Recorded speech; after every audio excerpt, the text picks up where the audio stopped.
સરકારે 2 વર્ષ પહેલાં ડિફેન્સ સેક્ટરના બિઝનેસ કરવા માટે ઓપન કરી નાખ્યું. બધાને ખબર હશે. આપણામાંથી કેટલા જણે એપ્લાય કરી એના માટે? ખાલી એક આદુ ચોટે.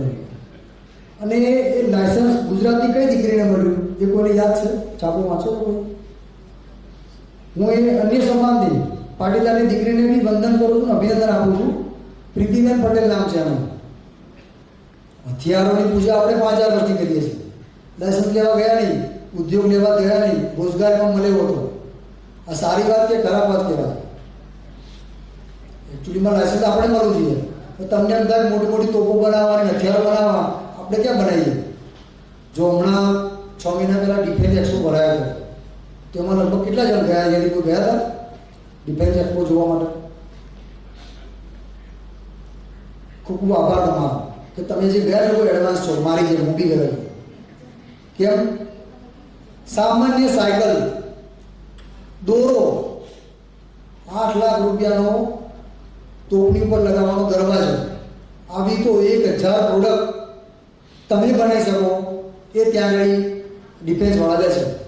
આપણે મનમાં એમ જ છે કે હથિયારો, તો ગોળા, બંદૂકો આ બને. તમે ત્યાં ગયા હો તો તમારો વિચાર બદલાઈ જાય. અને તો કદાચ તમને દુઃખ થશે કે અમદાવાદની નજીકમાં જ 90 લાખ રૂપિયાની ટેન્ક બને છે. એ આપણા પાટીદારના દીકરાએ એનું ઉદ્ઘાટન કરી માલ વેચવા ચાલુ કરી દીધું. હવે આપણે ક્યાં છીએ? પણ ટેન્ક એટલે ફોડવાની ટેન્ક નહીં. એ ટેન્ક એવી હોય કે ગમે તેવા રસ્તા ઉપર ચડી શકે, માલ સામાન લઈ જવા માટે, અને રિમોટથી ચાલે. એટલે આ એટલા માટે વાત કરી કે આપણે ક્યાંક પાછળ છીએ કાં તો ધીમા છીએ. એટલા બધા રૂપિયાનો કોન્ટ્રાક્ટ જતો રહ્યો. વાઇબ્રન્ટ વિલેજ યોજના આવી. કેટલાને ખબર છે વાઇબ્રન્ટ વિલેજ યોજના શું છે? મીડિયામાં છાપા બહુ ચક્યું હતું અને સારી વસ્તુ છે.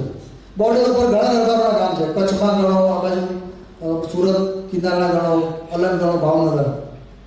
જે વાઇબ્રન્ટ બોર્ડર એરિયાના વિસ્તાર છે ત્યાં સરકાર ડેવલપ કરવામાં આવે છે. અમે ડીસામાં ગયા હતા જાગીરદાર સમાજ તરફથી વ્યાપાર પર સ્પીચ આપવા માટે.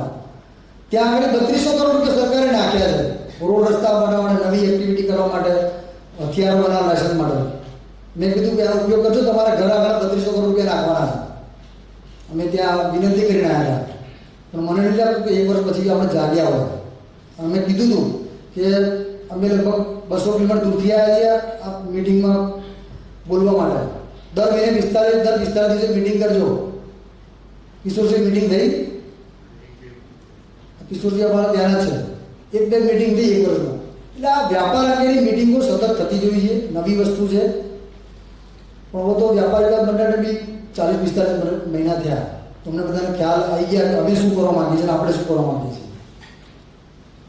હું આગળ બીજી બહેનોનું નામ આપીશ જે એન્ટરપ્રિન્યોર છે. મીનાબા વાઘેલા, ભરતસિંહ બન્ના વૈસાવાળાના, શ્રી મયુરસિંહ વાઘેલાને કહીશ કે સ્ટેજ ઉપર સન્માન કરવા પધારે.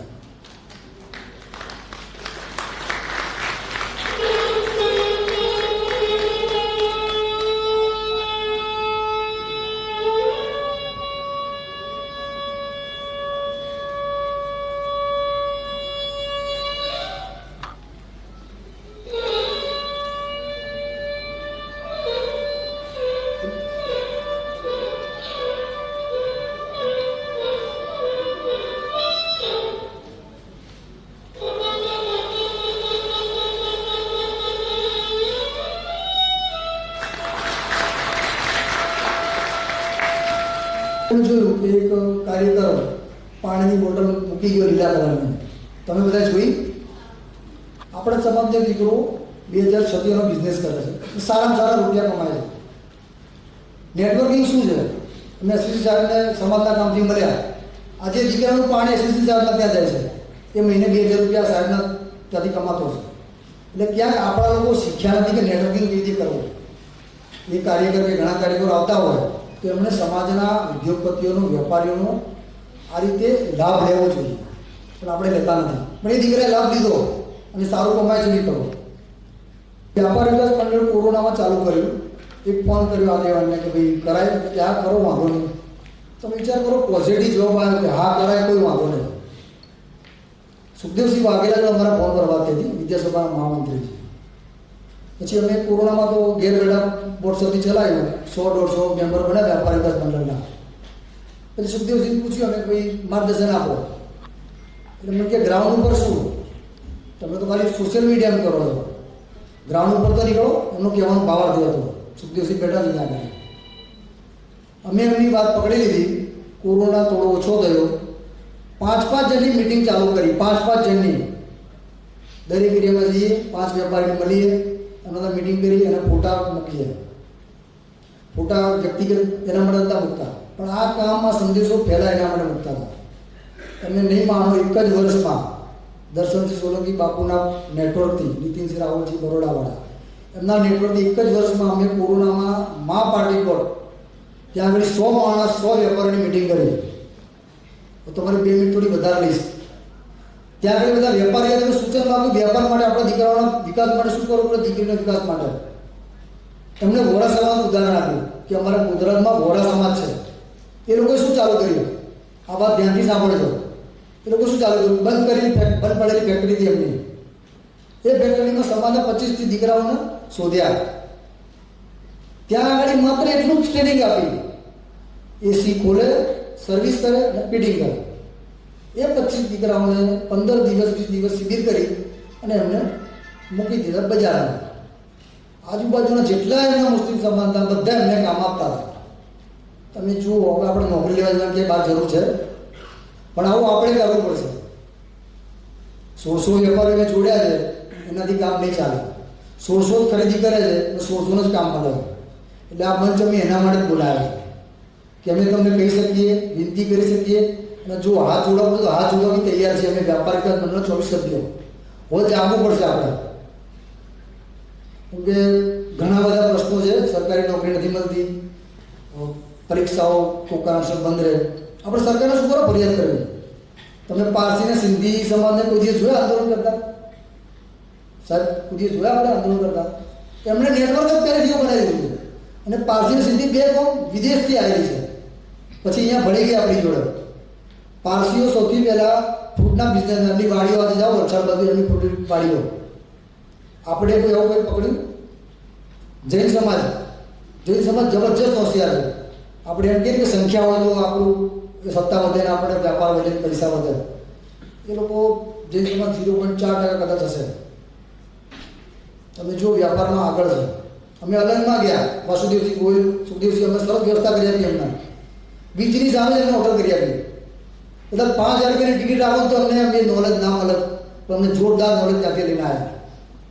એ ભાવનગરનો ગોયલનો પટ્ટો, સત્તા આપણી, પોલિટિકલી પાવર આપણો, ત્યાં કોન્ટ્રાક્ટર અમુક આપણા, પણ એના માલિક કોણ, એ વાડાના, જહાજ ખરીદે કોણ, મહેતા સમાજના લોકો બોમ્બે બેઠા.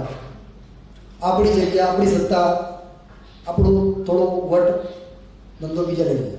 આપણી જોડે હતો કિશોરસિંહમાં સુરતવાળા બેઠા છે. ડાયમંડ ઉદ્યોગ ભાવનગરમાં દરબારો અને વોરા સમાજના જે છે એમની જોડે હતો. પણ ક્યાંક એવા સંજોગો સર્જાયા અને ધીરે ધીરે અન્ય સમાજ જોડે ગયો. હમણાં તમને ખબર છે, લગભગ 3600 કરોડ રૂપિયાનું ડાયમંડ બુટ બનાવ્યું. તમે કહો વિરસી આ બધી વાતો અહીંયા શું કરો છો? અમને તો વ્યાપાર માટે, ટ્રેડિંગ માટે બોલાવે, પણ હવે આ જરૂરી છે. કેમ કે 3600 કરોડ રૂપિયા ઇન્વેસ્ટમેન્ટ થયું.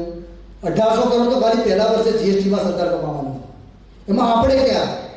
ધારો કે અશ્વિનજી સાહેબને મારે એવું કહેવું હોય કે સાહેબ અમે 100 દીકરાઓ તૈયાર કર્યા છે, તો હું કેવી રીતે કહી શકીશ? મારે તમારો સપોર્ટ જોઈશે, તમારી સંસ્થાનો સપોર્ટ જોઈશે. હું તો સાહેબ બેઠા છે, સાહેબને રિક્વેસ્ટ કરું છું, સંસ્થાના આગેવાનો બેઠા છે. સમાજના પ્રોગ્રામમાં શક્ય હોય તો ત્યાંના આગેવાનો, ત્યાંના વેપારીઓ એ 5 મિનિટ વ્યાપારમાં કોઈ નવી વસ્તુ આવી હોય તો એના વિશે ચોક્કસ માર્ગદર્શન આપો. આ વાત વ્યાજબી છે મારી? તાલી તો પાડો. એટલે એ કહેવાનો મતલબ કે હવે જાગવું પડશે, નહીં ચાલે. અને અમે તો એવું કહીએ છીએ મિટિંગમાં રૂબરૂ મળીએ તારે કે અમે તો એટલા માટે સંગઠન બનાવ્યું કે મારી બેન દીકરી શટલ રિક્ષામાં ના જવી જોઈએ.